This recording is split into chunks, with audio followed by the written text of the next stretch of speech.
ছয় সমন্বয়কের দেওয়া কোটা আন্দোলনে সব ধরনের কর্মসূচি প্রত্যাহারের ঘোষণা প্রত্যাখ্যান করেছেন আরেক সমন্বয়ক আব্দুল কাদের। রোববার 28 জুলাই রাতে বৈষম্য বিরোধী ছাত্র আন্দোলনের ব্যানারে দেওয়া এক বিবৃতিতে তিনি ওই সমন্বয়কদের ঘোষণা প্রত্যাখ্যান করেন। সেই সঙ্গে নতুন কর্মসূচি হিসেবে আজ সোমবার দেশব্যাপী বিক্ষোভ ও প্রতিবাদ সমাবেশে ডাক দিয়েছেন আব্দুল কাদের। এর আগে রোববার সন্ধ্যায় কোটা সংস্কার আন্দোলনের অন্যতম সমন্বয়ক নাহিদ ইসলাম, সার্জিস আলম ও হাসনাত আবদুল্লাহ, আবু বাকের মজুমদার, আসিফ মাহমুদ ও নুসরাত তাবাসসুম তাদের কর্মসূচি প্রত্যাহারের তথ্য জানিয়ে বিবৃতি দেন।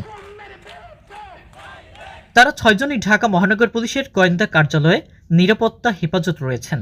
সেখান থেকেই তাদের স্বাক্ষরে বিবৃতি আসে। পাশাপাশি তারা একটি ভিডিও বার্তায় আন্দোলন প্রত্যাহারের বিবৃতিটি পড়ে শোনান।